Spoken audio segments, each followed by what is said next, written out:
सखी सहेली।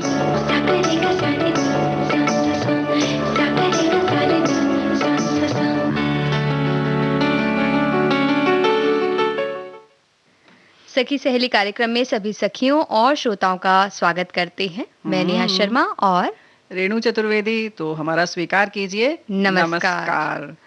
भाई, आज हम कार्यक्रम में हमेशा की तरह बहुत सारी चीजें लेकर आए हैं। तो कौन सी दिलकश बातें आप करने वाली हैं नेहा जी? भाई, बातें तो हम कर लेंगे, पर वो दिलकश होती है कि नहीं होती है, इसका निर्णय तो सुनने वाले करेंगे। जी हाँ, लेकिन वैसे ये बात भी सुनने वालों ने ही लिखा है और हमारे साथ ही लिखकर भेज रहे हैं कि हमें इंतजार है कार्यक्रम का और कुछ दिलकश बातें और सुमधुर गीत सुनने के लिए। तो भाई, बहुत बहुत धन्यवाद कि पहले ही आपने समझा दिलकश बातें। और भाई, आपके दिल को कौन सी बातें अच्छी लगेंगी ये तो सुनने के बाद पता चलेगा। ये कह सकते कौन सी बातें आपके दिल को कस लेंगी हमें नहीं पता। ये अभी होली के मूड में है नेहा। अभी होली खत्म नहीं हुई अच्छी तरह से, क्योंकि अभी देखिए रंग बहुत से लोगों के छूटे नहीं अभी। नहीं, अपने घर में खेले। खत्म कैसे होगी जब शुरू ही नहीं हुई थी ठीक से? ये भी तो बात है ना। जी, जब ठीक से नहीं शुरू हुई तो उसी अनुपात में धीरे धीरे धीरे धीरे खत्म भी होगी। चलो कोई बात नहीं, मान लेते हैं। लेकिन ठंडाई बहुत सारे लोगों ने खाई होंगी, मतलब पी होगी। जी, पीते पीते साथ में काफी चीजें खा ली होंगी, तो खाई होगी। उसमें मेवे जो पड़े होते हैं ऊपर से लोग डाल देते हैं, वो खाया भी जाता है। लेकिन आज हम बात करेंगे गर्म या ठंडी सिकाई के बारे में, क्योंकि कई बार किया जाता है, खेलते खेलते बहुत सारी चोट भी लग जाती है होली में भी और यूं भी। तो उनकी बात करेंगे और साथ ही टूटने और बिखरने के बारे में भी कुछ बात हम करने वाले हैं। जी हाँ। और आज का दिन है करियर गाइडेंस के बारे में। करियर के बारे में हम मार्गदर्शन करेंगे कि स्टोरी टेलिंग यानी कि कहानी है वक्ता हम कैसे बन सकते हैं। और सखी जो जिसकी बात आज होने वाली है वो है भवानी देवी, जो तलवारबाजी में बहुत ही अच्छा उन्होंने अपना मुकाम हासिल किया है। जी, उनकी बात करेंगे।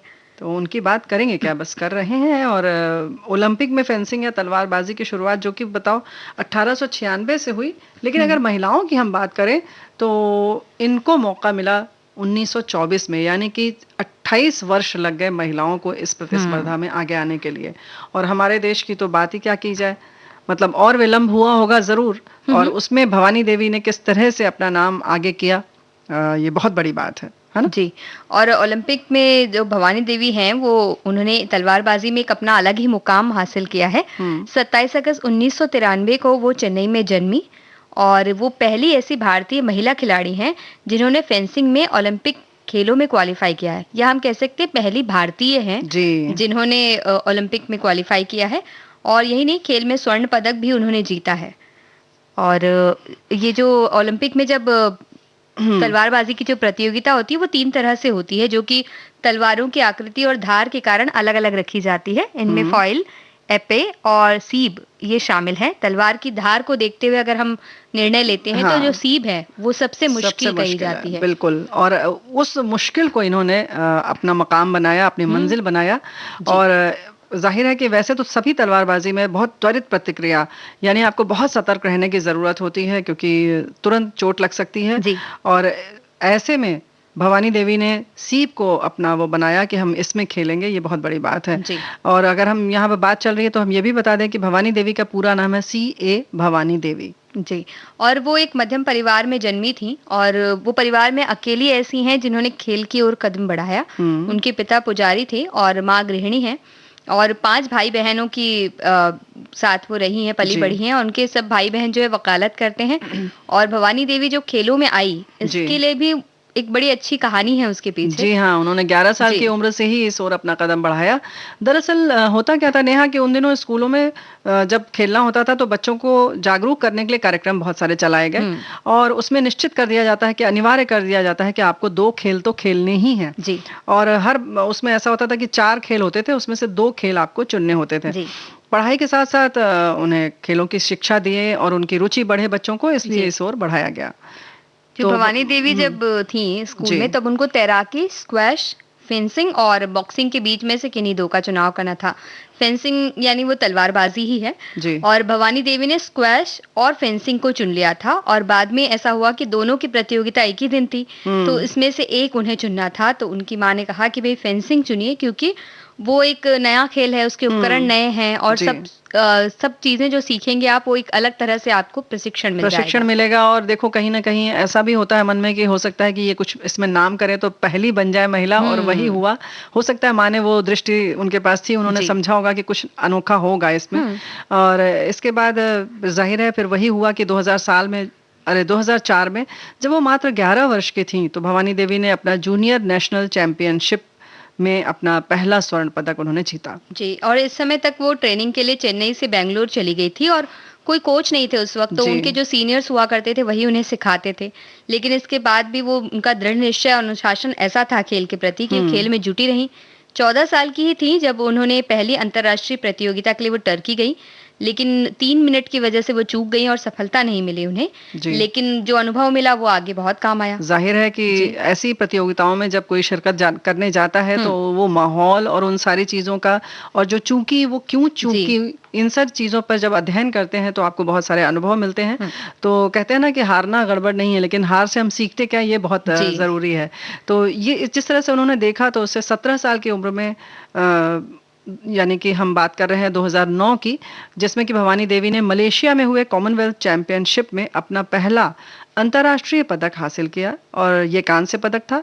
इसके अगले ही साल उन्होंने फिलीपींस में हुए एशियन चैंपियनशिप में दूसरा कांस्य पदक भी हासिल कर लिया। जी, और इसके बाद जैसे उनका पदक का जो सिलसिला है जीतने का, वो चल निकला था। जी। 2014 में फिलीपींस में हुए एशियन चैंपियनशिप में उन्होंने रजत पदक अपने नाम किया। मतलब हम कांस्य पदक वगैरह जो वो जी, जीतती जा रही हैं, उसके बाद रजत पे उनके आई। बाद सीधा वो रजत में आ गई और ऐसा करने वाली पहली भारतीय बनी। जी। वो कई कांस्य पदक और रजत पदक ही नहीं बल्कि 3 बार स्वर्ण पदक भी अपने नाम कर चुकी कर हैं। चुकी हैं, और 2012 में कॉमनवेल्थ चैंपियनशिप में और 2014 के टस्केन कप इटली में भाग लेकर इन दोनों ही प्रतियोगिताओं में अपने नाम आपने स्वर्ण पदक किया। जी, और सीनियर कॉमनवेल्थ फेंसिंग चैंपियनशिप में उन्होंने स्वर्ण पदक जीतकर एक बार फिर ये साबित कर दिया कि वो पहली ऐसी भारतीय थी वहां पर जो जिन्होंने ये पदक अपने नाम किया है। और कहा जाता है ना कि जैसे कि हम अभ्यास के समय कहते हैं कि आप जितना अभ्यास अच्छे से करेंगे, यानी कि उस समय जितना पसीना आप बहा लेंगे, आपको परिणाम उतना ही अच्छा मिलेगा। तो जाहिर है उन्हें तो क्या कहना चाहिए, स्वर्ण परिणाम मिले। जी, और ऐसा होता है ना, हमें लगता है कि जी। कुछ परेशानियां होती जिनसे रुक जा रहे हैं हम, इस वजह से हम जी। नहीं कर पा रहे। तो इस तरह की जो दूसरों पर चीजों पर डालना या परिस्थितियों पर डालना, वैसा वो नहीं करते हुए उनके भी जीवन में उन्हें कई कठिनाइयों का सामना करना पड़ा, क्योंकि उनके घर की आर्थिक हालत उतनी मजबूत नहीं थी। क्योंकि फेंसिंग जैसा जो खेल है उसके लिए उचित प्रशिक्षण तो चाहिए ही, जी। साथ ही साथ ऐसे उपकरण चाहिए होते हैं जो कि नाजुक होते हैं, अक्सर टूट जाते हैं अभ्यास के दौरान ही। तो और यानी उपकरण में भी पैसे अच्छे खासे जाते हैं। लेकिन ऐसा नहीं है, जो हार नहीं मानता वो बहुत कुछ कर लेता है। तो यहीं पर उन्होंने भी कुछ रास्ता निकाला। भवानी देवी ने पहले वो बांस की लकड़ियों से अभ्यास करती थी, लेकिन फेंसिंग के उपकरणों की जरूरत भी थी। तो ये उपकरण जैसे तुमने कहा ना कि टूट जाते थे बार बार, तो ऐसे में फिर उन्होंने कुछ सरकार से सहायता ली, फिर परिवार ने भी पूरा सहयोग दिया। लेकिन शुरू में जिस तरह से उन्होंने एक तरह से कहना चाहिए एक बीच का रास्ता निकाला और अपने निर्णय पर अडिग रही, तो जाहिर है परिणाम बहुत अच्छा आया। बिल्कुल, और उनका जो लक्ष्य था उसके ऊपर अडिग रही, परिस्थिति कैसी भी आई वो सब दबाव का उन्होंने सामना किया, आगे बढ़ती रही। और वो सिर्फ खेल में ही नहीं, वो पढ़ाई में भी बड़ी अच्छी थी। अच्छा। उन्होंने खेल के साथ साथ MBA उन्होंने किया है, और वो साथ में सारा काम अपना करती रही, पढ़ाई भी करती रही, खेल में भी अच्छे उन्होंने पदक वगैरह हासिल किए। साथ ही वो 27 साल की उम्र में उन्होंने अभी अभी एक खिताब भी अपने नाम किया है। वो पहली भारतीय तलवारबाज हैं जिन्होंने ओलंपिक में क्वालिफाई किया है। क्या बात है। ये हाल ही में, या तो 2021 का उसमें, यानी कि अभी जो टोक्यो में होने वाला है उसके लिए आपने क्वालिफाई किया है। ये बहुत बड़ी बात है। छोटी सी उम्र में बड़ा कारनामा करने वाली भवनी देवी को हम सब सलाम करते हैं। एक बात और है कि विश्व में अगर फेंसिंग खेल की बात करें तो रैंकिंग बहुत मायने रखती है, और आपका स्थान 45वें स्थान पर आप हैं इस वक्त। ये बहुत बड़ी बात है। बिल्कुल, है ना।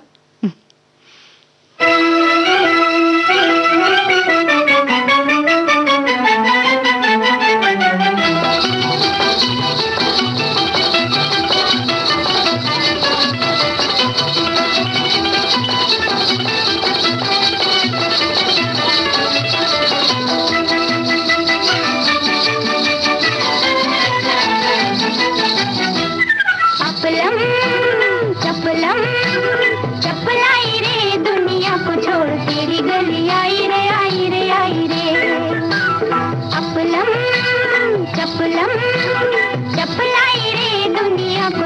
तेरी गली आई रे आई रे आई रे, वो दुनिया को छोड़ तेरी गली आई रे आई रे आई रे।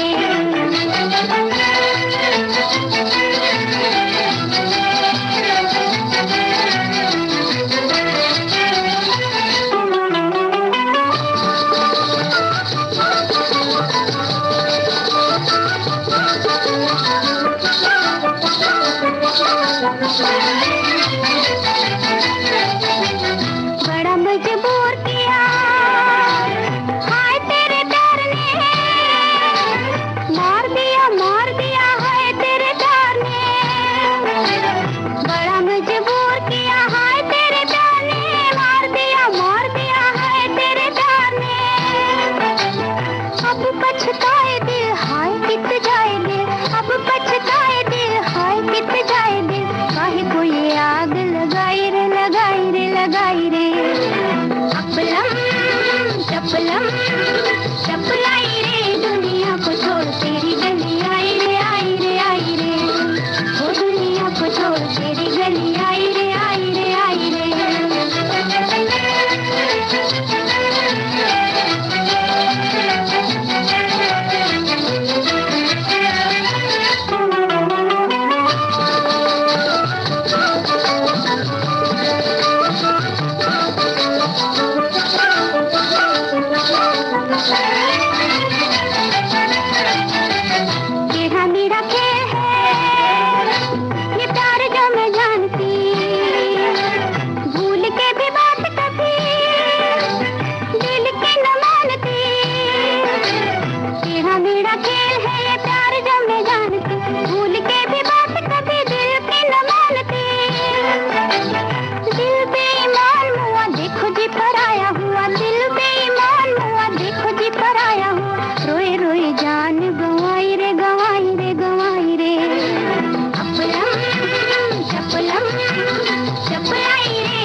तो गलियों में आ चुके हैं हम सखी सहेली की, और साथ में बातें कर रहे हैं और सुन रहे हैं। लेकिन दुनिया को नहीं छोड़ा है हमने। बिल्कुल, दुनिया छोड़ना जरूरी नहीं है, क्योंकि दुनिया खुद ही छोड़ चुकी है हम लोगों को, ऐसा क्या है।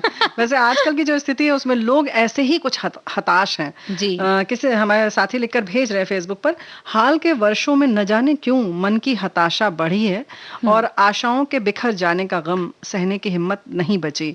जीवन से जुड़ने का हौसला, जीवन से जूझने का हौसला या समस्याओं से लड़ने की शक्ति खत्म हो गई है। कारण कोई भी हो, लेकिन इनकी वजह से जीवन में टूटन या बिखराव की स्थिति पैदा हो जाती है।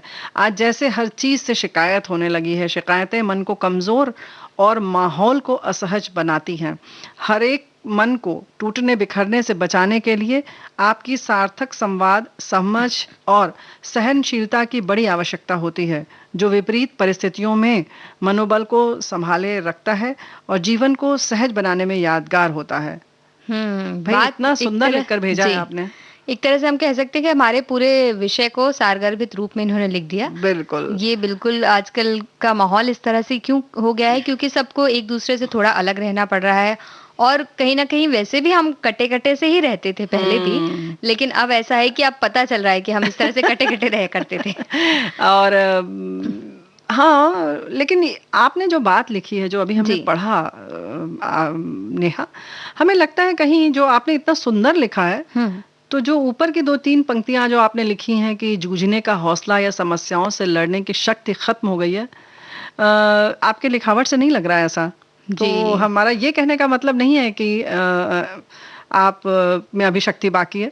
नहीं, आपका हौसला बहुत बुलंद है हमें लग रहा है, और बहुत सुंदर आपने लिखा है। हम्म। क्योंकि आप वो स्थिति सोचें जब हम ये भी लिखने की हमारी क्षमता नहीं रह जाएगी, तब क्या बिल्कुल। होगा?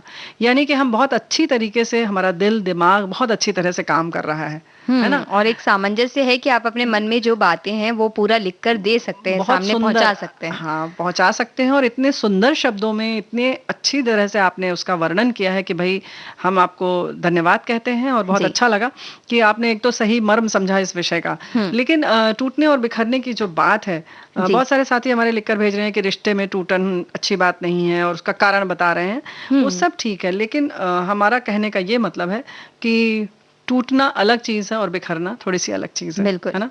वो रिश्ते की जो बात भी कर रहे जी। हैं, क्योंकि इंसान है, हर एक इंसान हर वक्त किसी के साथ भी कोई नहीं होता। जी। आप ये कह मान सकते हैं कि हो सकता है कि सबके विचार अलग-अलग होते हैं। बिल्कुल। तो इस वजह से भी कभी-कभी दूरियां आती हैं। इस वजह से भी आप कह सकते हैं कि जो रिश्ते टूटने की हमारी बात कर रहे हैं हमारे श्रोता जो, जी। तो वो भी इस वजह से भी हो सकता है कि अगर आपके विचार बिल्कुल भी नहीं मिल रहे हैं और आप साथ रहकर परेशान हो रहे हैं किसी के साथ या इस तरह से, तो उस वक्त थोड़ी सी दूरी बनाकर आप अगर खुश रह सकें, तो वो भी एक अच्छी चीज है। यानी कि जो रिश्तों की गर्माहट है, वो अगर बनी रह सकती है थोड़े दिन दूर जी। रहकर, जी। तो आप उसकी कोशिश करें। आप ये ना सोचें कि अरे कैसे दूर रह सकते हैं, बड़ा क्या लगेगा, लोग क्या कहेंगे। आप ये इन सब चीजों का विचार छोड़कर रिश्तों को संभालने के लिए, उस एहसास को बनाए रखने के लिए जरूरी जी। है कि आप इस छोटे से इस कदम को अगर उठाने से आपकी बात बन जाती है, तो वो बड़ी दरार नहीं बन पाएगी। लेकिन ये जो आज हमने टूटने और बिखरने की बात जी। कही है, वो दरअसल ये विषय बहुत अच्छे तरीके से जहन में आया था। हालांकि ये तो अंग्रेजी की लाइन है कि we are all a little broken, we are all a little broken, but the last time I checked broken crayons still colors the same। यानी कि अगर आप अपने आसपास क्रेयॉन कलर्स देखेंगी तो जी। टूट जाएंगे वो, जो वो मोम वाले कलर आते हैं, वो अगर टूट भी जाते हैं तो भी, अगर जो लाल है वो लाल ही कलर आपको लाल ही रंग देगा, जो नीला वो नीला रंग देता ही रहता है। ऐसा नहीं कि उसके रंग चले जाते हैं। जी हाँ, तो आप समझ रहे होंगे कि हम क्या कहना चाह रहे हैं, कि टूट जाते हैं हम, लेकिन हमारा रंग और हम वही दे सकते हैं अगर हम चाहें तो। जी।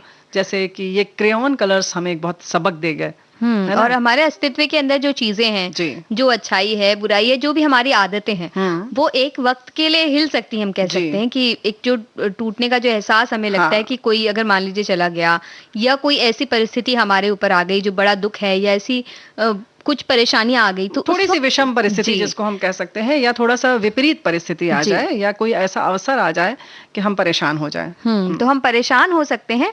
लेकिन अगर हम वापस दृढ़ निश्चय कर लें या ठान लें कि नहीं, हमें तो वापस उसी तरह का होना है और आगे बढ़ना है, तो हमारे अंदर वो सारी शक्तियां भी मौजूद हैं। हमें उन्हें याद करने की जरूरत है और उसके साथ काम करने की जरूरत है। बिल्कुल। यानी कि बस इसको थोड़ा सा आप एक समय के लिए पॉज समझें, या कुछ भी समझ सकते हैं आप। वैसे भी नेहा, अगर हम बहुत परेशान न हो तो भी हम पुनः उसी स्थिति में आ ही जाते हैं, अगर आप कभी गौर करेंगे तो। कोई भी आप मतलब बहुत कोई टूटने वाली अपनी कोई यादें भी अगर आप संजोना चाहते हैं, अगर आप उसको याद भी करें, फिर आप देखें कि कैसे आप हमारा जीवन वैसे ही फिर से चलने लगा। क्योंकि देखो, अगर जैसे कि नेहा तुमने जैसे अभी कहा कि हमारी जो भी आदतें हैं जी, अगर हम आदतों से पहले अपने शरीर की बात शुरू करें तो हमारी कितने भी हम बहुत जिसको कहते हैं ना विपत्ति का पहाड़ टूट पड़े, फिर भी हमारी धड़कनें वैसी ही चलती हैं, सांस वैसी ही चलती है। थोड़ी देर बाद हमारे दांत बाहर आ जाते हैं, हम फिर मुस्कुराने भी लगते हैं, भूख भी लगने लगती है जी। तो कुछ वक्त के लिए भले ही हम अधीर हो जाएं और उस जो समय है उस समय के लिए भले ही परेशान हो जाएं, लेकिन फिर भी उस समय सांस चल रही होती है। आप ये तो सोचिए, हम सांस ले रहे होते हैं, पलकें झपकाते हैं, हमें आंखें हम देख सकते हैं हम आंखों से, तो ये सारी चीजें स्थितिवत जो है वो बिल्कुल वैसी ही रहती है, पूर्ववत।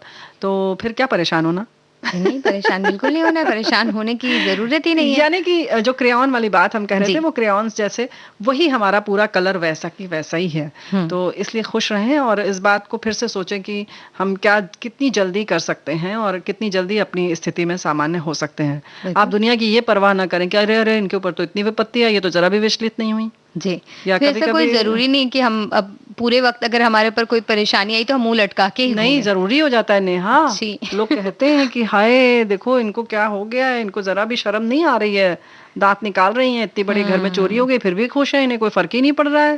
फिर जी, और उसके आगे न जाने और क्या-क्या कहानियाँ गढ़ने लगते हैं लोग ना। बिल्कुल, लेकिन लोगों की परवाह पूरी तरह से हम नहीं कर सकते क्योंकि जी, हम भी कई बार उन लोगों की यानी जगह थोड़ी-थोड़ी होते हैं। करनी पड़ेगी। थोड़ी-थोड़ी तो हो जाती है ना। हाँ।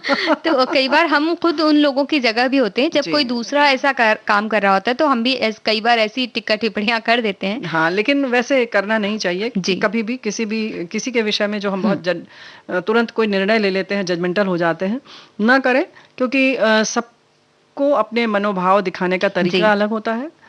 कौन कैसे दिखा रहा है और क्यों दिखाए आपको। कुछ लोगों के ऐसे विचार होते हैं, हम क्यों अपना दुःख किसी को दिखाएँ या हुँ। हम अपनी खुशी का इज़हार क्यों किसी के सामने जी। करें। तो उनको इससे जज मत करें और टूटने और बिखरने की जो हम बराबर बात करना चाह रहे हैं, वो यही है कि जैसे क्रेयॉन्स में वही सारे कलर्स रहते हैं। जी। उस समय टूटता है तो कभी-कभी थोड़ा-सा क्या कह सकते हैं, थोड़ा-सा बिगड़ा हुआ चूरा-सा रंग भी आ हो जाए सकता जी, है ना? क्योंकि लेकिन वो उसकी जो नोक है वो जी, थोड़ी-सी फैल टेढ़ी-मेढ़ी हो जाए सकती है, हाँ, तो उस वजह से थोड़ा-सा एकदम सीधी लाइन ना भी बने, जी। तो दो थोड़ी देर के बाद फिर बनने लगेगी। फिर बनने लगेगी जी। क्योंकि जब हम उसको चलाते रहेंगे और फिर उसका प्रयोग करेंगे, तो वही रंग जो लाल, हुँ। पीला, हरा, गुलाबी, बैंगनी या केसरिया जो भी रंग होगा वो वही जी, रंग देगा। तो जीवन की जो गाड़ी है वो यूँ ही चलती रहती है, बिल्कुल। तो छोटी-मोटी घटनाओं से परेशान ना हों। और इसके साथ जब आपने जो ये हुँ, बात कही इसके साथ एक अच्छी बात ये भी है जी। कि एक कहीं ये संदेश भी हमने पढ़ा था कि जीवन एक बार ही मिलता है, ऐसा सभी कहते हैं। हाँ, लेकिन कहते ऐसा हैं नहीं नहीं, है। कहते ही हैं, मिलता जी, ही है। लेकिन ऐसा नहीं है। अच्छा, उसमें कहा गया है कि भई जीवन तो रोज़ हमें मिलता है। हर दिन हुँ, हम सोते हैं और उठते हैं तो हमें जीवन मिलता है, क्या लेकिन बात है। जब हमें मौत एक बार मिलती है जीवन में हुँ। बस। लेकिन जीवन हमें रोज़ मिलता है, रोज़ हमें आगे बढ़ने के लिए इसलिए प्रेरित करता है वो। इसलिए हमें ज़िंदगी में हर रोज़ आगे बढ़ते रहना चाहिए और इसको बार-बार शुक्रिया अदा करते हुए टूटने से बिखर नहीं जाना चाहिए। अगर हम टूट गए तो बिखरना नहीं चाहिए। जी।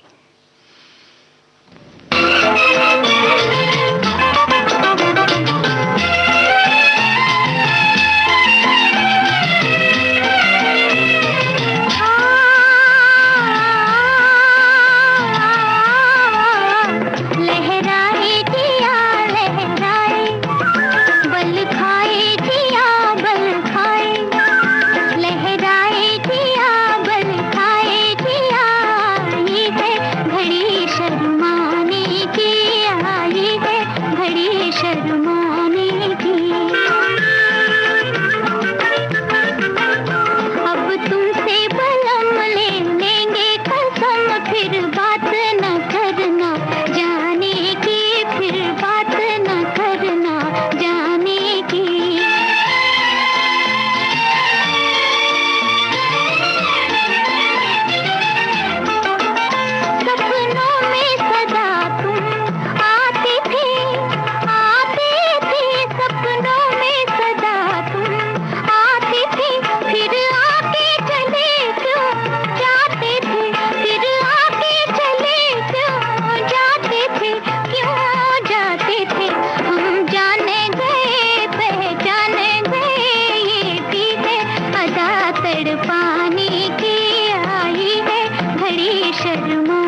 तो घड़ी आ गई है जब खुश-खुश रहें सभी और सोचें कि जो भी जीवन में हो रहा है, ठीक है, कोई बात नहीं, फिर आगे बढ़ जाएँगे वापस हम, ऐसा सोचना ठीक चाहिए, है, है ना? कोई बात नहीं, आगे बढ़ते हैं। जी।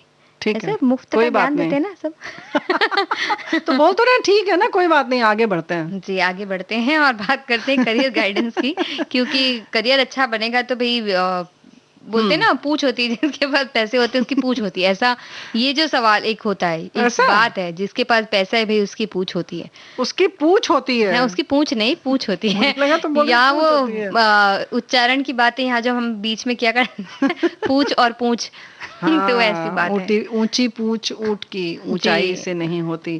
ख़ैर ऐसा है कि करियर की बात करना है तो जी। उसमें जो हाँ तो ना, कहानी के कहानियों लिए के बारे में हम बातें करेंगे मतलब कई ऐसे लोग पहले ज़माने में जब हमारे दादाजी या नानी जी जो भी पुराने हाँ, जो भी मतलब बड़े बुजुर्ग होते थे, उनके पास जाके सारे बच्चे बैठ जाते थे, रात हुँ, में कहानियाँ सुनते थे और बड़ा मज़ा आता था, वो सुनाते थे कहानियाँ, चलती जाती थी कहानी, चलती जी। जाती थी, रोज़ कहानी नहीं जाते थे। चलती जाती थी, हुँ, कहानी आगे बढ़ती सुनाते जाती थी। जाते थे, अब बढ़ती जी, जाती भी नहीं कह कहानी सकते। चलती नहीं थी कहीं पे।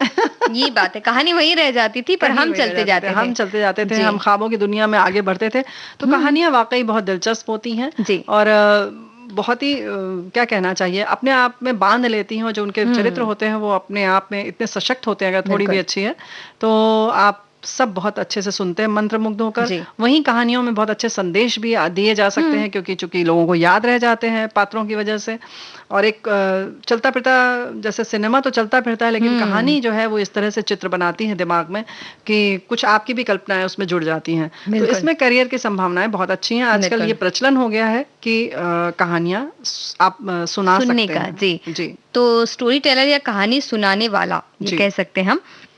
माफ़ कीजिएगा। ये एक ऐसा काम है जहाँ एक कहानी किसी समूह के लोगों को या कुछ बच्चों को या ऐसे एक कितना लोग कई लोगों को मिलाकर हम सुना सकते हैं। सुना सकते हैं या कहीं-कहीं तो स्कूलों में भी आप ऐसा कर सकते हैं कि बात कर सकते हैं कि आप बच्चों को कहानी सुनाएँ या कोई ऐसा संदेश है जी, उसमें उसको लेकर आप कहानी जा सकते हैं या कुछ पुराने जो कहानीकार हुए हैं उनकी कहानियाँ भी सुना सकते जी, हैं। आप एक ऐसा अपना ग्रुप बनाकर जी, चाहें तो या आप अपनी कोई एक ऐसी संस्था निर्मित कर जी। सकते हैं, है ना? तो इसके लिए अलग-अलग उम्र के लोग, अलग-अलग जगहों से आए लोगों को आप स्टोरी टेलर जो होता है या जी, कहानीकार जो होता है, कहानी सुनाने वाला जो होता जी। है, वो मनोरंजक तरीके से कहानी सुनाता है, ये हुँ, क्षमता उसके लिए चाहिए।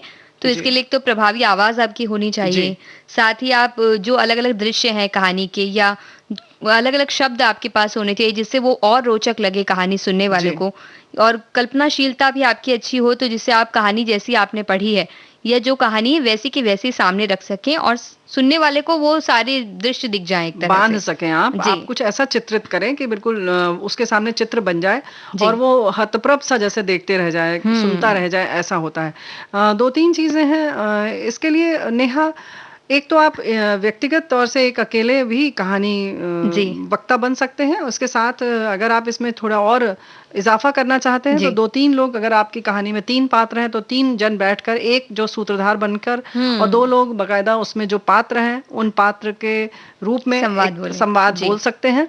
अगर महिला पात्र है तो महिला बैठ जाए हुँ। और अगर पुरुष पात्र है तो पुरुष बैठकर इस तरह से एक और भाव उसमें आप पैदा कर सकते हैं। जी, तो इसके लिए कुछ चीज़ें जो ज़रूरी हम समझते हैं वो है कि शब्दावली एक तो आपकी जी, समृद्ध हो और आप लोगों को देखकर उनके बारे में अंदाज़ा लगा सकें। मतलब जी, आस-पास जो जा रहे हैं उनको देखकर आपको आपके कहानी के पात्र मिल सकते हैं और उसके अलावा अगर आप अपनी खुद की कहानी लिख सकते हैं तो और भी अच्छा है। जी, या दूसरों की कहानी अगर आप बता रहे हैं तो आपकी याददाश्त थोड़ी अच्छी होनी जी, चाहिए ताकि आपको सारी कहानी अच्छी तरह से याद रहे। जी। थोड़ा अगर आपको अभिनय करना आता हो तो और हुँ, बढ़िया है क्योंकि बिल्कुल। फिर और कहानी और जीवंत लगती है अगर जीवंत लगती जी। है आपके बोलने के उतार-चढ़ाव से हुँ, और अगर दुःख का दृश्य है और आप दुखी होकर उसका वर्णन कर रहे जी। हैं या बहुत खुशी का है या जैसा भी रौद्र रूप है, जैसा भी हुँ, रस है जो उसमें उसका पूरा रस आप लोगों को उसको आनंदित कर सकते हैं। हुँ, इसके लिए कभी-कभी तो जैसे तुमने कहा कि समूह में बैठकर लोग करते हैं, जी, वहीं कहीं आप ऐसे रेडियो के माध्यम से भी कहीं प्रस्तुत आप जी। कर सकते हैं।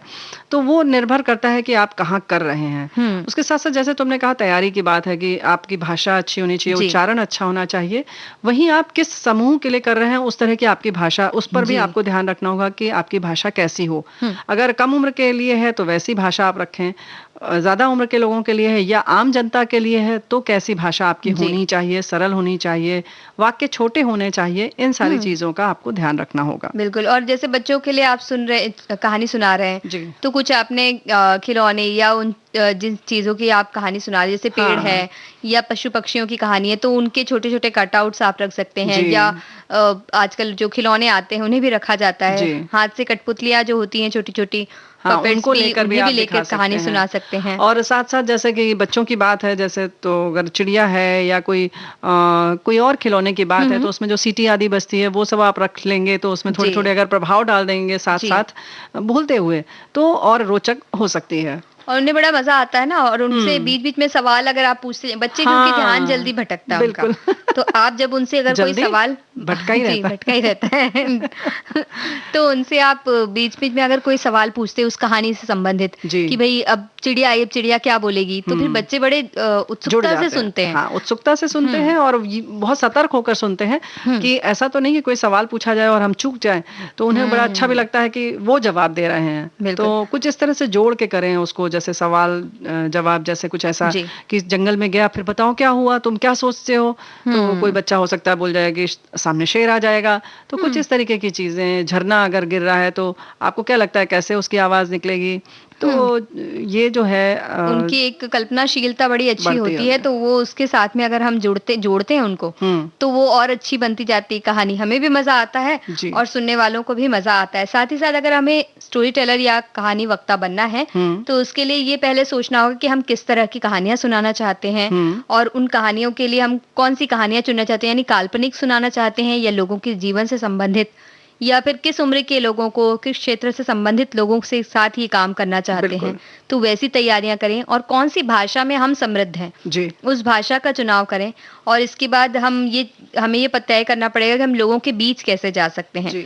तो इसके लिए हम पहले खुद कितने तैयार हैं ये जानने के लिए हम छोटे छोटे सेशन कर सकते हैं, ऑनलाइन भी इन दिनों कर सकते हैं, या आप किसी संस्था से जुड़कर भी ये काम कर सकते हैं। और भाषा की जहां तक बात है नेहा, अगर किसी आप वैसी जिस स्थान पर जा रहे हैं, अगर वहां की, चलिए अगर आप जैसे खड़ी बोली की बात आप कर रहे हैं, वहीं अगर आप कहीं वैसी जगह जा रहे हैं, कहीं किसी भी उसमें, वहां की स्थानीय बोली क्या है, अगर उनके दो चार शब्दों का आप उसमें प्रयोग करेंगे तो और आत्मीयता बढ़ेगी और लोगों को और मजा भी आएगा। उन्हें लगेगा कि हमारे बीच का ही कोई बैठकर कहानी सुना रहा है। और इसके साथ ही आप अगर सोशल मीडिया प्लेटफॉर्म पे भी इस चीज की जानकारी मिल जाती है, जहाँ की ऐसा आता है कि भाई आप एक स्टोरी टेलर की जरूरत है। कई बार जो फिल्मी कहानियां लिखते हैं या टीवी के लिए कहानियां लिखते हैं, बहुत से लोग होते हैं जो कहानी लिखते हैं, तो उन्हें ये कहानी सुनानी भी पड़ती है प्रोडक्शन हाउस वगैरह में जाकर। तो इसलिए भी नियुक्त किया जाता है कि भाई आप हमारी ये कहानी सुन लीजिए हमसे और आप रोचक तरीके से उनके सामने कहानी सुनाइए, तो वो कहानी पास हो जाएगी। यानी कि जैसे कि फिल्म वाली बात जो है वो हमारे श्रोताओं ने कई बार सुना भी होगा कि किस तरह से कहानी सुनानी पड़ती है, और अलग अलग हीरो हीरोइन सब कहानी सुनते हैं, और वो जब उन्हें अच्छी लगती है, यानी कहानी सुनकर उनको पूरा वो आभास, वो अंदाज मिल जाना चाहिए कि फिल्म कैसी बनने वाली है, इसका विषय क्या है। तो ये बहुत बड़ा एक वृहद व्यवसाय है, और इसमें अगर आपने आ गए तो बस पूछिए मत। और इसमें पूरी इस अंदाज में सुनानी पड़ती है कि उसका पूरा जो आत्मा है कहानी की वो समझ में आ जाए, और उसके बाद पूरा उसका स्वरूप समझ में आ जाए, और तभी वो इस तरह से फिल्म के लिए वो ओके करते हैं कि अच्छा ठीक है, हाँ इस पर हम फिल्म बनाएंगे आपकी इस कहानी पर। और कई चीजें होती हैं, जैसे हम विविध भारती पर ही कार्यक्रम चलता है बाइस्कोप की बातें, जिसमें वो फिल्म की कहानी सुनाते हैं पूरी तरह से, डायलॉग्स और गाने इसमें, क्योंकि अब वो आ चुके हैं इसलिए है हमारे पास, तो हम उसको लगाते हैं साथ में रोचक बनाने के लिए। उसी तरह से कुछ साउंड इफेक्ट्स भी लगाते हैं लोग, या वो ही हमने जैसे कहा कि कठपुतलियां और ये सारी चीजें आप ला सकते हैं, लगा सकते हैं, जिससे वो और रोचक लगे। सजावट की चीजें अब आपको सोचना होगा कि इसमें और किन किन चीजों से आप सजा सकते हैं, जैसे ध्वनि प्रभाव हमने कहा, या संगीत है, या क्या है, या आप अपने हाव भाव से, अगर आप सामने सुना रहे हैं तो आप अपने हाथ पैर और चेहरे के भाव से भी किस तरह से उसको और रोचक बना सकते हैं, है ना। और इसके अगर आपने इसके कुछ कोर्स भी होते हैं कई जगहों पर, अभी शुरुआत हो चुके हैं, तो वहाँ वो सिखाया जाता है कि किस तरह से आप अपने आवाज को प्रभावी बना सकते हैं, सामने वाले के साथ किस तरह से बोल सकते हैं। तो अगर आपने ये सब कोर्स किया है तो उस वजह से भी आप बहुत सारी चीजें कर सकते हैं इन दिनों। क्योंकि कुछ अगर मान लीजिए किसी उनको गंभीर बीमारी है ये पता चल गया, जी। तो भी उन्हें डॉक्टर जो बताते हैं वो सीधे-सीधे बताते हैं। तो इससे मरीज का मनोबल गिर सकता है, जो कि उस वक़्त बहुत मुश्किल हो जाता है उनको दुखी करने के लिए काफ़ी जी। हो जाता है। तो इस वजह उस वक़्त भी ऐसा नियुक्त किया जाता है वहाँ से, पीआर बोला जाता है, तो उन्हें रखा जाता है और उनके जनसंपर्क के लिए वो रहते हैं। जी, जी। और वो आकर के उन्हें सरल शब्दों तरीके में से, और हाँ। ढाढ़स बताते हुए और ज़्यादा परेशानी नहीं है और वो ठीक हो सकते हैं, ये जी। सारी बातें उन्हें बड़ी अच्छी तरह से समझाई जाती हैं। या अगर इसको आगे बढ़ाकर अगर हम देखें तो काउंसलिंग जैसा करते जी। हुए वो बताते हैं। तो ये भी एक अंदाज है, जो अच्छा स्टोरी टेलर होगा या कहानी वक्ता होगा वो ही ये कर सकता है, यानी कि आपके मनोभावों को देखते हुए उसी तरह से बात करे और कुछ आपके मनोभावों को बदलने की कोशिश करे, जैसे अगर आप परेशान हैं तो ये सारी चीजें हैं। और अब तो ये बहुत बड़ा व्यवसाय हो रहा है और अब इसमें लोग सिखा भी रहे हैं। जी, और कमाई वगैरह की बात करें तो वो इस बात पर निर्भर करती है कि आप कितने अच्छे स्टोरी टेलर हैं। तो अगर आप बहुत अच्छी तरह से अपनी कहानी सुनाते हैं जो सामने वाले को बांध सकती है और ऐसा, तो वो धीरे-धीरे आपकी कमाई भी धीरे-धीरे इसमें बढ़ती जाती है। लेकिन अपनी कहानी नहीं सुनानी है, कहानी की तरह सुनानी है। अपनी कहानी नहीं कि आज हम सुबह उठे थे, फिर हम ये हुआ, फिर वो हुआ। वो बात भी सुना सकते हैं, लेकिन बड़ी अच्छी तरह से रोचकता से अगर सुनाया जाए तो कुछ छोटी सी बात को भी कहते हैं ना, कोई कहने वाला इतना अच्छा होता है कि वो थोड़ी सी बात ठोकर खा गया ये भी बताना चाहे तो इतनी अच्छी तरह से बता दे सबको पता चल जाए, समा बांध देता है। लेकिन फिलहाल हम गीत सुना सकते हैं, कहानी नहीं सुना सकते आपको।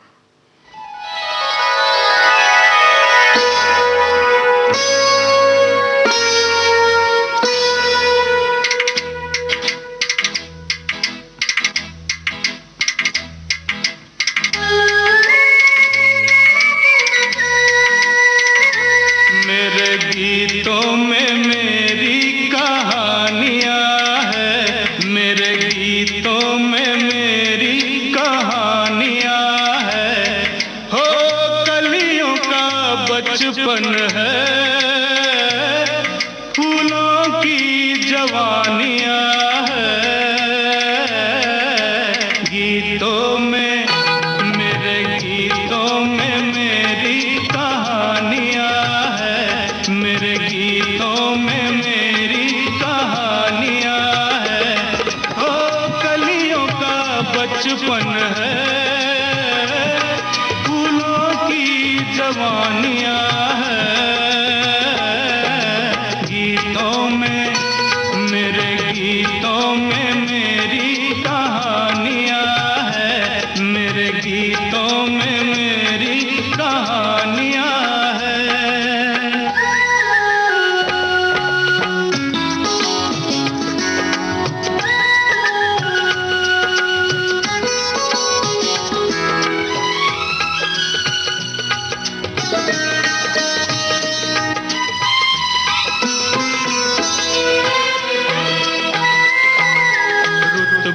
बहार है, दिल बेकरार है, कुछ इंतजार सा है। कहते हैं सारे हो ना हो प्यारे, ये हाल प्यार सा है। हो ये मोहब्बत की पहली निशानियाँ है। गीतों में मेरे गीतों में मेरी कहानियाँ है, मेरे गीतों में मेरी कहानियाँ है।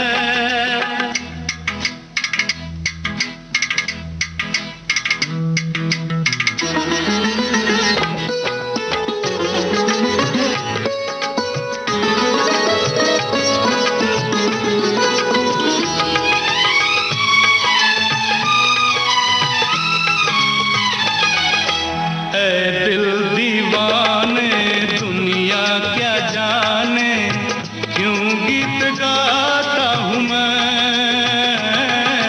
गीतों के बहाने दिल के फसाने उसको सुनाता हूँ मैं। ओ जिसकी मुझ पे बड़ी मेहरबानियाँ है। गीतों में मेरे गीतों में मेरी कहानियाँ है, मेरे गीतों में मेरी कहानियाँ है।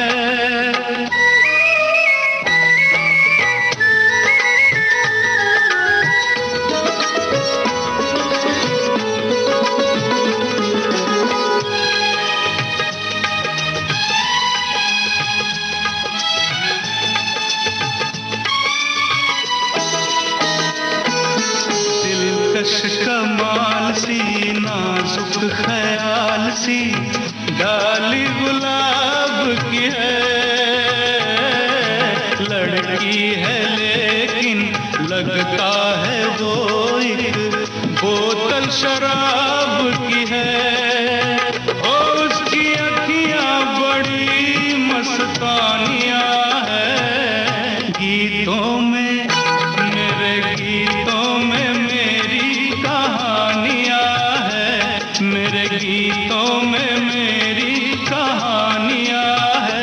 ओ कलियों का बचपन है, फूलों की जवानियां है, गीतों में, मेरे गीतों में मेरी कहानियां है, मेरे गीतों में मेरी कहानियां है। गीतों में कहानियां हैं और कभी कभी कहानियों से गीत बन जाते हैं, ऐसा भी होता है। तो मतलब दोनों चीजें चलती रहती हैं जीवन में, हमें लगता है। जीवन में सारी चीजें साथ ही चलनी चाहिए। साथ ही चलने चाहिए। हमारे एक साथी बहुत अच्छा लिखकर भेज रहे हैं कि मैं 40 वर्षों से 4-5 योग ईश्वर ध्यान प्रतिदिन करता हूँ। 55 का हूँ, कठिन परिस्थिति में भी जीना आया, कभी नकारात्मक विचार नहीं आए, अतः सभी मित्र अपने जीवन में योग अपनाएं। तो बहुत अच्छी बात है कि योग हम आमतौर पे सोचते हैं कि हमारी शारीरिक समस्याओं के लिए है, लेकिन ये मानसिक रूप से भी हमें अगर संबल प्रदान करता है तो हम तो बराबर कहते हैं कि योग अपनाएं।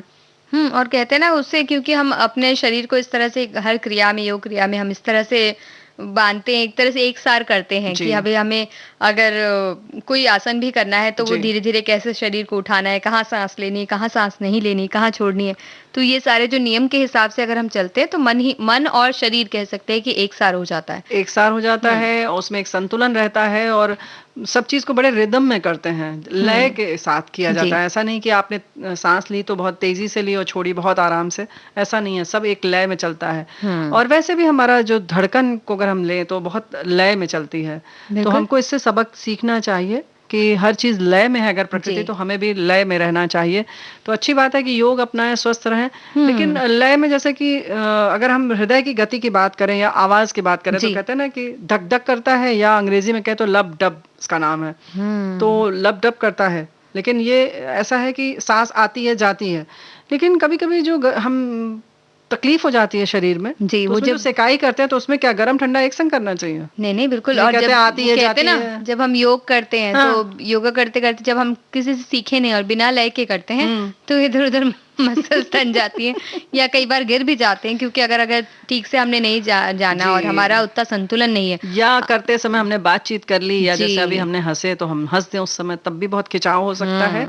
और कभी कभी उत्साह में पहले दिन जब करना शुरू करते हैं तो जो चीजें बाद में हमें 20 बार करनी होती हैं सेट्स उसके, वो हम पहले दिन ही सोचते हैं कि अरे 5 नहीं 10 कर लो, 15 कर लो। उन सब से भी कई जगहों की एक ही दिन में एक हफ्ते का व्यायाम कर लेते हैं, फिर एक हफ्ते हम आराम करते हैं, क्योंकि करना पड़ता है, करने लायक रहते नहीं। जी, करना पड़ता है। तो वो जो स्थिति आती है उसमें अक्सर हम सिकाई करते हैं। पहले के जमाने में हमने अक्सर यही देखा है कि गर्म पानी की एक थैली होती थी, पहले तो थैली भी नहीं आती थी, शीशे वाली बोतल रखी जाती थी, चिपटी वाली, बहुत इकट्ठा किया जाता था, उसमें पानी भर के उससे सेक की जाती थी। फिर धीरे धीरे वो थैलियां आ गई जिससे कि हॉट वाटर बॉटल अंग्रेजी में कहा जाता है। फिर अब तो बहुत सारी चीजें आ गई हैं। तो हम लोगों ने पहले, नेहा अगर बात करें तो सिर्फ गर्म सिकाई ही सुना था और देखा था। लेकिन इन दिनों जब बहुत से कह सकते हैं कि बहुत सारी जानकारी मिलने लगी है सभी को, जानकारी के संग संग हमें लगता है थोड़ा अलग अलग तरह की समस्याएं भी बढ़ गई हैं। पहले शायद जोड़ों के दर्द इतने नहीं होते थे, सिंपल बहुत साधारण सा, कभी बहुत चल दिए तो पैरों की घुटने के पीछे की मसल या ऐसे कोई खिंच गई, बस यही होता था।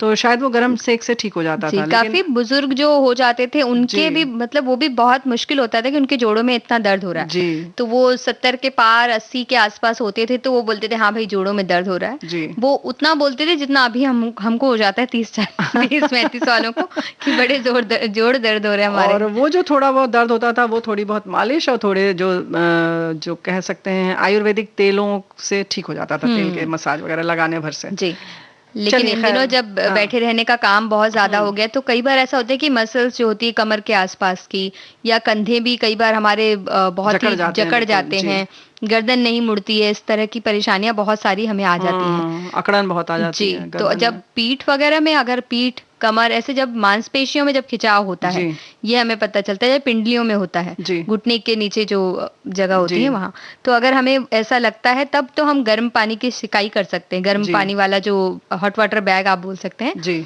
उससे या सिकाई कपड़ा कर। गरम करके, जी जैसे भी आपको जी। ठीक लगता है। जैसे कि यानी कि यूं कह सकते हैं कि मांसपेशियां जहां पर सूज गई हों या खिंच गई हों, जब जी मांसपेशियों में तकलीफ हो, कभी कभी ऊपरी बाह के हिस्से में या जी। निचले हिस्से में या बहुत सारी जगहों पर होता है, तो मांसपेशियों में जब तकलीफ हो तो हम गर्म पानी या गर्म थैली से सेक कर सकते हैं। बिल्कुल। अच्छा। और जब हमें कहीं चोट लग गई, मान लीजिए कहीं भी लग हाँ गई है, मांसपेशियों के आसपास भी अगर हमें चोट लग गई है, हाँ। तो सबसे पहले हमें बर्फ लगाना चाहिए। अच्छा। या जो आजकल थोड़ी ठंडी एक पैड जैसा आता है, जेल का जी रहता है जो, तो वो अगर आपने फ्रिज में रखा हुआ है तो आप उससे निकाल कर सबसे पहले उसे लगाइए।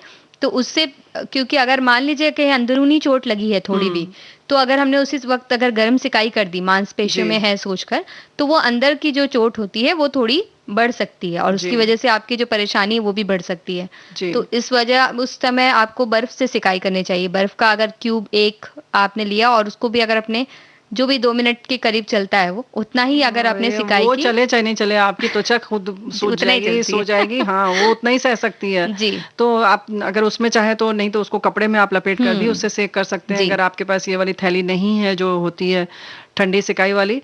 यानी कि जो चोट के समय कभी कभी जो नील पड़ जाती है, यानी कि जो कहते हैं ना कि खून जम गया है, जी। अक्सर हमने सुना है कि एक जगह इकट्ठा होकर जम जाता है, उसके लिए कभी भी गर्म सिकाई न करें। ना करें। और बेहतर है कि इसको भी किसी विशेषज्ञ से पूछ कर जी ही, जब भी सिकाई भी करें तो उसको बहुत ऐसे घरेलू उपचार के तौर पर न लें, जी उसको भी पूछ कर किसी से, क्योंकि ये तो फोन पर बता सकते हैं अब आप, और व्हाट्सएप पे भी आप दिखा सकते हैं डॉक्टर को कि किस तरह की तकलीफ है, जी और उसका वर्णन करके आप उससे पूछ लें एक बार कि गर्म सिकाई करनी है कि ठंडी। क्योंकि अक्सर ऐसा होता है, जैसे तुमने अभी कहा कि जहां ठंडी सिकाई करनी है, जी और खास तौर से जैसे घुटने का जोड़ हो या आपके कमर का कहीं जोड़ है, वहां पर तो बिल्कुल भी आप गर्म सिकाई न बिल्कुल। करें। घुटने, कोहनी, या जी जो पैरों का जो आपका जोड़ होता है, जी तो वो सारी जो भी हड्डियों वाली एकदम जोड़ वाली जो जगह होती है, जी वहां कभी भी भूलकर भी आपको गर्म सिकाई नहीं करनी चाहिए, ऐसा डॉक्टरों का भी कहना है। जी क्योंकि अगर वहां कोई चोट लगी है या एकदम गरम गरम सिकाई हमने कर ली, जी तो उस वक्त तो अच्छा लग रहा है, लेकिन उससे अंदर थोड़ी कमजोर हो जाती हैं वो जगह, और जी बार बार आपको दर्द होगा उस जगह पर। जी। और अच्छा क्या लग रहा है, कभी कभी तो इस कदर लोग सलाह दे देते हैं, नेहा हमारी एक जानने वाली भाभी जी को किसी ने सलाह दे दी कि नहीं, बिल्कुल आप एकदम ऐसा सेकिए जैसे आलू उबल जाए। जी और वही हुआ उनको, मतलब बाकी तो वो जो तकलीफ अंदर वाली जो तुम बता रही हो ना, वो तो ताउम्र उनके लिए वो पेबस्त हो गई, वो तकलीफ बन ही जी। गई घुटने के जोड़ में। और उसके साथ साथ उस समय जो फफोले पड़े ना, बस वो फिर सारा दर्द अपना उस समय वाला तो भूल गई पीछे। बिल्कुल। तो भाई इस तरह से ना तो आप किसी को राय दें और ना आप राय पर किसी के चलें। जी, और ज्यादा तकलीफ है, ज्यादा दर्द है, तो आप किसी न किसी जो विशेषज्ञ हैं उनके पास जाकर मिलें। बिल्कुल कई बार बिल्कुल। कुछ चीजों की कमी होती, कुछ विटामिन की या कैल्शियम की किसी चीज की कमी होती है, जो कि डॉक्टर इस बात का अंदाजा लगाएंगे कि किस चीज की कमी है, तो उससे संबंधित चीजें आपको खाने के लिए बता सकते हैं। जी, और सेक में कभी कभी ऐसा नहीं है, कभी कभी ऐसी भी जरूरत पड़ती है कि एक साथ एक बार ठंडा और तुरंत गर्म, फिर गर्म के बाद तुरंत ठंडा, ऐसी भी सेक करवाते हैं। और फिजियोथेरेपी में जैसे जाते हैं हम, तो एक बहुत एक अलग ढंग से बिजली से जो सिकाई करते हैं, हम अक्सर सोचते हैं कि बहुत क्यों हम घर में क्यों नहीं कर सकते। ऐसा नहीं, अगर डॉक्टर ने कहा है तो आप उसका भी प्रयोग करें, क्योंकि उससे सिकाई जो है आपकी त्वचा पर ना होकर सीधे अंदर तक होती है जहां तकलीफ है। जी तो उसकी जरूरत अलग होती है, और वाइब्रेशन वाली जो होती है वो अलग होती है। तो इन सारी चीजों पर हमें लगता है विशेषज्ञ अगर कुछ कहे तो हमें ये नहीं सोचना चाहिए कि नहीं नहीं हमें पता है फलां को ठीक हो गया था तो हमें भी ठीक हो जाएगा। तो ये सब चीजें छोड़ देना चाहिए। सबका शरीर भी अलग होता है, सबकी चोट भी अलग होती हाँ। है। ऐसा लगता है कि हमें भी बिल्कुल वैसे वो हम ही है। बोलते हैं ना, अच्छा आपको ऐसा लगा 2 साल पहले हमें भी वैसा ही हमें लगा तो हो था। चुका है। जी, लेकिन ऐसा हुआ नहीं, हो सकता है आपकी चोट अलग है आपकी ही तरह, हाँ। और उनकी चोट अलग है उनकी ही तरह, क्योंकि सब अपनी अपनी तरह के लोग हैं। जी हाँ, तो सब लोग अपनी अपनी तरह के लोग हैं, तो अपने अपने विशेषज्ञ को दिखाने दीजिए, बताने जी। दीजिए, और उनकी ही राय पर चले तो ज्यादा बेहतर रहेगा। बिल्कुल।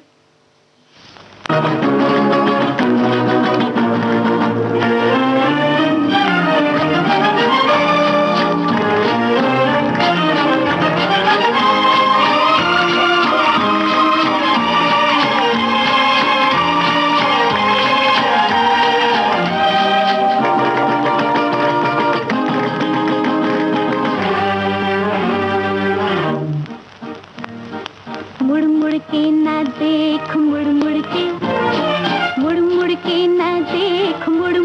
मुड़ मुड़ के ना देख मुड़ मुड़ के, मुड़ मुड़ के ना देख मुड़ मुड़ के।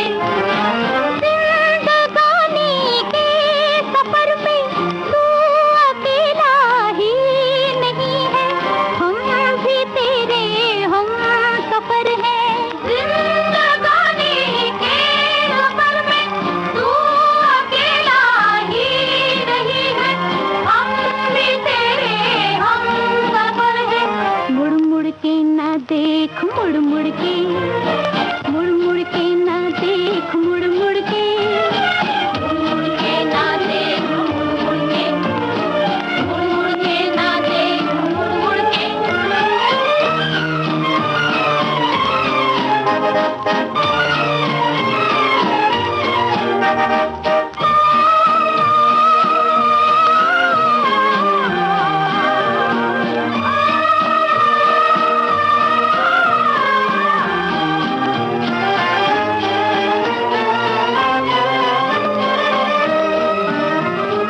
आए गए मंजिलों के निशान, लहरा के झूमा झुका आसमां, लेकिन रुकेगा न ये कारवां।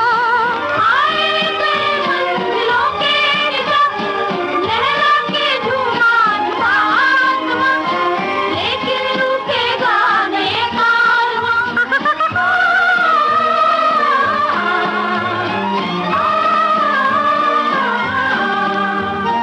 मुड़ मुड़ के ना देख मुड़ मुड़ के, मुड़ मुड़ के ना देख मुड़ मुड़ के, मुड़ मुड़ के ना देख मुड़ मुड़ के, मुड़ मुड़ के ना देख मुड़ मुड़ के।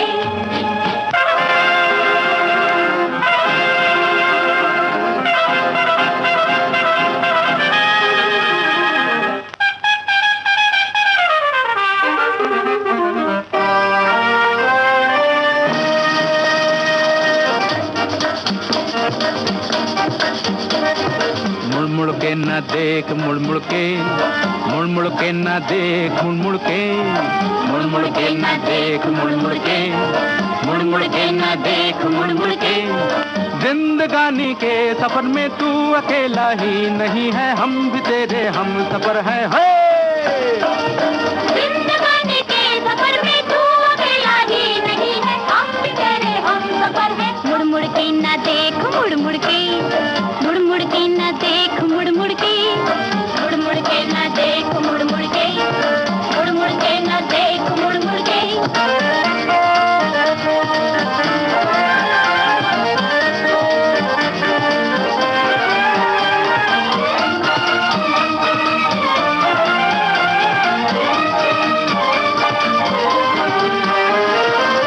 नैनों से नैना जो मिला के देखे, मौसम के साथ मुस्कुरा के देखे, दुनिया उसी की है जो आगे देखे। नैना से नैना जो मिला के देखे, मौसम के साथ मुस्कुरा के देखे, दुनिया उसी की है जो आगे देखे। हाय! मुड़ मुड़ के ना देख मुड़ मुड़ के, मुड़ मुड़ के ना देख मुड़ मुड़ के, मुड़ मुड़ के ना देख मुड़ मुड़ के, मुड़ मुड़ के ना देख मुड़ मुड़ के।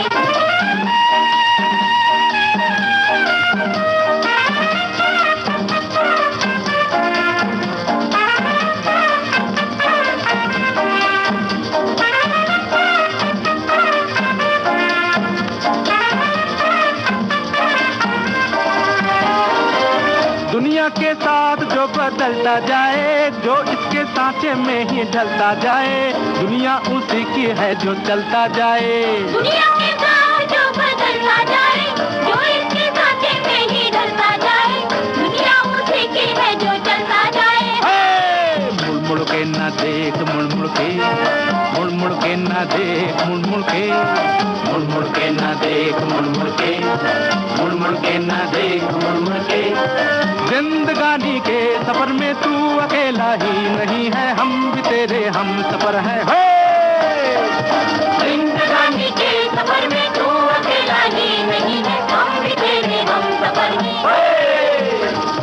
मुड़ मुड़ के ना देख मुड़ मुड़ के, मुड़ मुड़ के ना देख मुड़ मुड़ के, मुड़ मुड़ के ना देख मुड़ मुड़ के, मुड़ मुड़ के ना देख मुड़ मुड़ के, मुड़ मुड़ के ना देख मुड़ मुड़ के।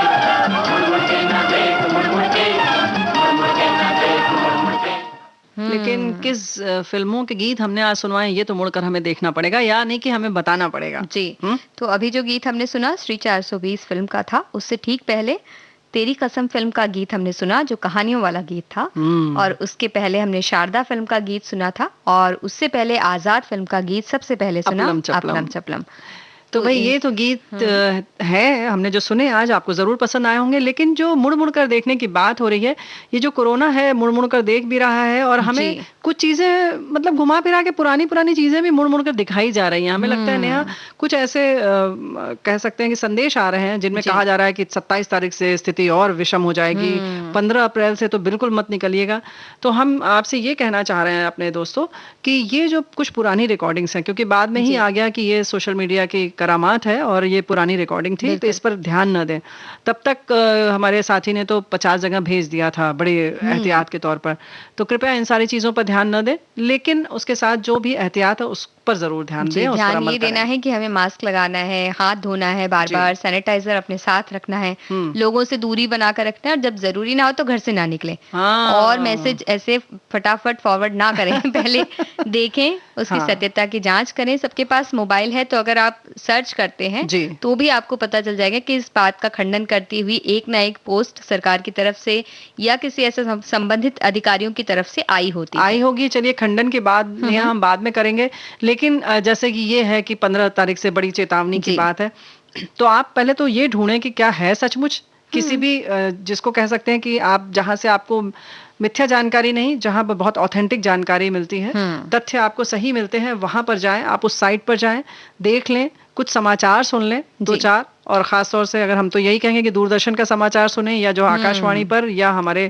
चैनल पर जो भी समाचार है, क्योंकि हम लोग बहुत सोच समझकर कोई भी समाचार प्रसारित करते हैं, सिर्फ उन पर ही ध्यान दें, क्योंकि अफवाहें बहुत तेजी से फैलती हैं, जंगल में आग की तरह काम करती है, और उससे बहुत नुकसान हो जाता है। बिल्कुल, और हड़बड़ी में आकर मान लीजिए किसी ने कुछ कर लिया, जल्दी जल्दी जाके सामान ढेर सारे भर लिए, फिर वो स्थिति उस वक्त की जैसे ना आ जाए कि हम दौड़ दौड़ के हमने सारा सामान भर लिया, फिर जबरदस्ती सामान खत्म हो गए और हम अपने घर में रख रहे हैं और रखने की सुविधा नहीं है, और उसके खाना पड़ रहा है, फिर मोटे हो रहे हैं, तो ये सारी चीजें अब देखिए मोटापे की बात आपने कही, तो अब फॉरवर्ड नहीं होगा मैसेज। नहीं, लेकिन ये हम हंसी मजाक की बात अपनी जगह है, लेकिन हम फिर साथियों से कहते हैं कि कृपया अफवाहों पर ध्यान न दें, लेकिन जो भी एहतियात है, यानी कि घर से बाहर नहीं निकलना है, साबुन से हाथ धोना है, सफाई स्वच्छता की जो बात थी उन सब का पालन करते हुए, और हमें मन कितना भी विचलित हो बिखरना नहीं है, इस बात का भी ध्यान रखें। अपने खुद को संभाल के रखिए, क्योंकि अब एक साल में आपको आपके साथ रहने की भी एक आदत हो गई है, तो खुद को अपनाइए, जैसे भी आप हैं वैसे खुद को अपनाइए।